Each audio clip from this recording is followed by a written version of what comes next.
అందరికి నమస్కారం. ఈరోజు మనం ధ్యానం అంటే ఏంటి? అది ఎలా చేయాలి? అది చేయటం వల్ల మనకొచ్చే ఫలితాలేంటిది?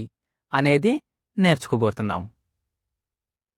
ధ్యానం చేసే ముందు అసలు ధ్యానం అంటే ఏంటి? అది ఎన్ని రకాలు? అనేది మనం తెలుసుకోవాలి.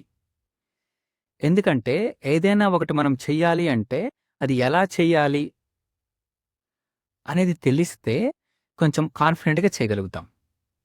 అలానే ఈరోజు మనం ధ్యానం కూడా అంటే ఏంటో తెలుసుకుందాం మనము.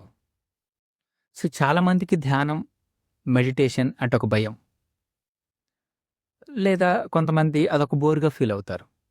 కొంతమంది ఇది మనం ఈ వయసులో చేసేది కాదులే, ఏదో వయసైపోయిన తర్వాత చేయాల్సింది అనుకుంటారు. కానీ నిజంగా ధ్యానం అనేది చిన్నప్పటి నుంచే చేయాలి. ఎందుకంటే మనకొక సామెత చెప్తారు గదా! "మొక్కై వంగనిది మానై వంగునా" అని. ఏదైనా చిన్నప్పటి నుంచి చేసే సాధనే మనకెప్పటికైనా ఉపయోగపడుతుంది.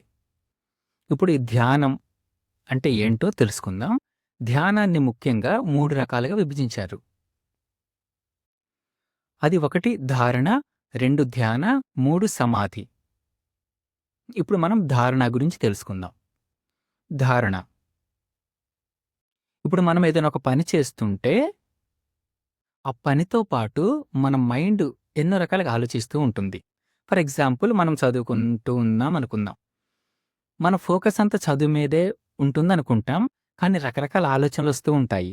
ఆ చదువుకి ముందు మనం ఏం చేశాము? చదివిన తర్వాత ఏం చేయాలి? లేదా ముందేదైనా ఆడుకున్నామా? తర్వాత ఏమైనా ఆడుకోవాలా? ఇంకా వేరే పనులేమన్నా ఉన్నాయా? మనం ఎవరినైనా కలిసామా? ఎవరినైనా కలుస్తామా? ఇలా రకరకాల ఆలోచనలొస్తూ ఉంటాయి. ఇన్ని రకాల ఆలోచనల మధ్యలో మనం శ్రద్ధగా చదవలేము. ఎప్పుడైతే మనం శ్రద్ధగా చదవలేమో, దానికి రావాల్సిన ఫలితం కూడా మనకి సక్రమంగా రాదు. అయితే ఈ ధారణ స్టేజ్‌లో ఏం జరుగుతుంది అంటే, మనం ఏదైనా ఒక పని చేస్తున్నాము. మనకి రకరకాల ఆలోచనలొస్తూ ఉంటాయి. మల్టిపుల్ థాట్స్ ఒకటి కాదు. అయితే ఈ మల్టిపుల్ థాట్స్‌ని ఒకే థాట్‌గా మనం మార్చాలి.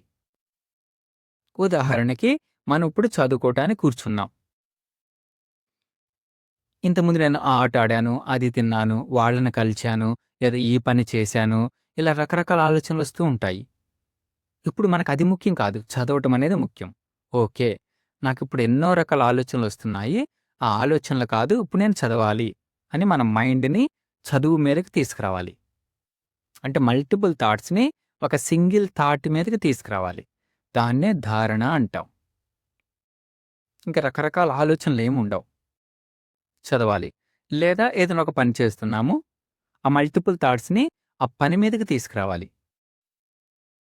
లేదా ఒక గేమ్ ఆడుతున్నాము. మల్టిపుల్ థాట్స్‌ని ఆ గేమ్ మీదకి తీసుకురావాలి.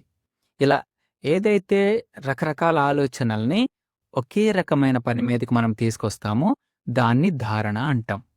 అలా ఎప్పుడైతే తీసుకొస్తామో అప్పుడు మనం ధారణలో ఉన్నట్టు. ఓకే. సో, మనకి మల్టిపుల్ థాట్స్ పోయి ధారణ స్టేజ్‌కొచ్చాము. అంటే ఒకే పని మీద మనం ఫోకస్ చేయగలుగుతున్నాం. అలా ఎంత టైం చేస్తాం? సో, మీరు గమనించుకొని చూడండి తర్వాత కొన్ని సెకన్లు చేయగానే మళ్ళీ థాట్స్ వస్తూ ఉంటాయి. ఎన్నో రకాల ఆలోచనలు మళ్ళీ వస్తూ ఉంటాయి. మళ్ళీ డీవియేట్ అవుతాం. అయితే ఆ మల్టిపుల్ థాట్స్‌ని ఒక థాట్ మీదకి తీసుకొచ్చి అదే పని ఫోకస్డ్‌గా కొన్ని సెకన్లు చేస్తాం. ఆ కొన్ని సెకన్లు నిమిషం అవ్వాలి. 2 నిమిషాలు, 3 నిమిషాలు, 5 నిమిషాలు, 10 నిమిషాలు అలా ఎంత టైం పెంచుకోగలిగితే ఆ పెరిగిన టైంని మనం ధ్యానం అంటాం. ధారణ స్టేజ్ నుంచి టైం డ్యూరేషన్ పెంచుకుంటూ పోవాలి. అలా ఎంత ఎక్కువ టైం పెరిగితే మనం అంత ధ్యానంలో ఉన్నట్టు. ఓకే. ధారణ నుంచి మనం ధ్యానానికొచ్చాం. రెండవ దశకొచ్చాం. ఓకే. ఈ ధ్యానాలో ఏం జరుగుతుంది? ఓకే. మనం చదువుకుంటున్నాము ఫోకస్డ్‌గా లేదా ఒక పని చేస్తున్నాము ఫోకస్డ్‌గా. మన చుట్టుపక్కల ఎవరో డిస్టర్బ్ చేస్తూ ఉంటారు. మనం చదువుతున్నాము, ఇంట్లో టీవీ పెట్టారు. లేదా ఇంట్లో పిల్లలు ఆడుకుంటూ గొడవ చేస్తున్నారు. లేదా పేరెంట్సే గట్టి గట్టిగా మాట్లాడుతూ ఉన్నారు. దానివల్ల ఏమవుతాం మనం? డిస్టర్బ్ అవుతాం. డిస్టర్బ్ అయ్యి, ఇక్కడ నేను చదువుకుంటున్నా గదా! ఎందుకు మీరలా గొడవ చేస్తున్నారు? ఇక్కడ చదువుకుంటున్నా గదా! ఎందుకలా జేస్తారు? లేదా నేను ఈ పని చేస్తున్నాను కదా! ఎందుకు మీరలా చేస్తారు? అని మనం ఫ్రస్ట్రేషన్‌లోకి వెళ్తూ ఉంటాం. డిస్టర్బ్ అయ్యి. వాళ్ళనే అరుస్తాం ఎందుకలా చేస్తున్నారు అని.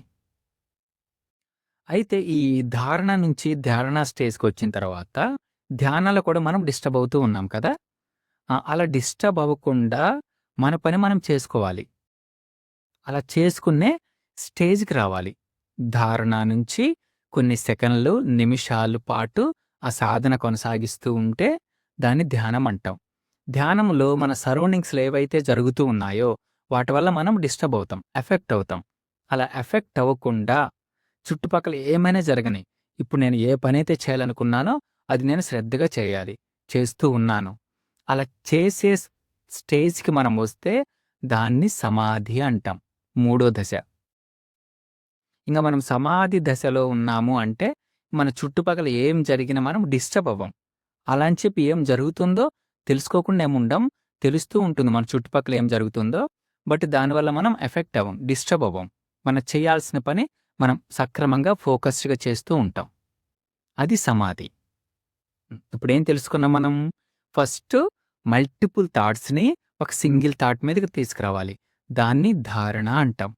ఆ సింగిల్ థాట్ మీదకొచ్చిన ఆ ఫోకస్ ఏదైతే ఉందో దాన్ని ప్రొలాంగ్ చేయాలి. ఎక్స్‌టెండ్ చేయాలి. ఇంకొంచెం పెంచుకుంటూ పోవాలి. ఆ సెకన్లు కాస్త నిమిషాలవ్వాలి. ఆ నిమిషాలు హాఫ్ అన్ అవర్ అవ్వాలి. హాఫ్ అన్ అవర్, 1 అవర్ అవ్వాలి. ఆ!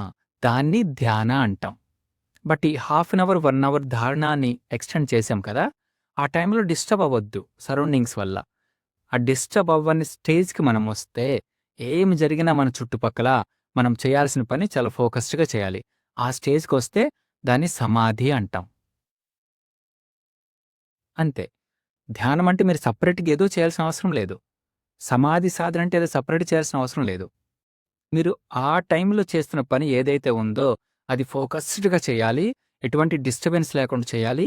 ఎటువంటి ఆలోచన లేకుండా చేయాలి. అది అంత ఎక్కువ టైం చేస్తే దాన్ని ధ్యాన అంటాం. ఆ ఎక్కువ టైం కూడా డిస్టర్బ్ అవ్వకుండా సరౌండింగ్స్‌లో జరుగుతున్న వాటి పట్ల చేయగలిగితే దాన్ని సమాధి అంటాం. ఇదే ధ్యానం అంటే. సో, డైరెక్ట్‌గా మనం ఆ పనిని ఇంత ఫోకస్డ్‌గా చేయటం కష్టం. కాబట్టి దానికి ఏదో ఒక టూల్ తీసుకోవాలి మనం. ఆ టూల్ సహాయంతో మనం దీన్ని పెంచుకోవాలి. ఫర్ ఎగ్జాంపుల్ ఇప్పుడు మనం చాలా చేస్తూ ఉంటాం. ఇప్పుడు మొబైల్ ఉంది. మొబైల్‌లో మనం చాలా చేయొచ్చు. కొన్ని మంచి యూజ్‌ఫుల్ యాప్స్ ఉంటాయి. ఇప్పుడు మీరు యాప్ ద్వారా ఎవరైనా నేర్చుకుంటున్నారు కదా! అంటే ఈ యాప్ అనేది మీకొక టూల్. మీ ఎడ్యుకేషన్‌లో ఇంకొంచెం మీరు ప్రోగ్రెస్ అవ్వటానికి. ఈ టూల్ ద్వారా మీరు మంచి మంచి సబ్జెక్ట్స్, మంచి మంచి టెక్నిక్స్ నేర్చుకోగలుగుతున్నారు ఎగ్జామ్స్‌కి. యెస్. అలానే మనం ఫోకస్ చెయ్యాలి అంటే, కాన్సంట్రేషన్ పెంచుకోవాలంటే ఒక టూల్ కావాలి. ఆ టూలే ధ్యానం. ఆ ధ్యానం ఎలా చేయాలి? చేసే టైంలో మనం ఎదుర్కొనే సమస్యలేంటి? ఆ ధ్యానం చేయటం వల్ల మనకి కలిగే మంచి ఫలితాలేంటి? అనేవి కూడా మనం నెక్స్ట్ వీడియోలో తెలుసుకుందాం. Thank you.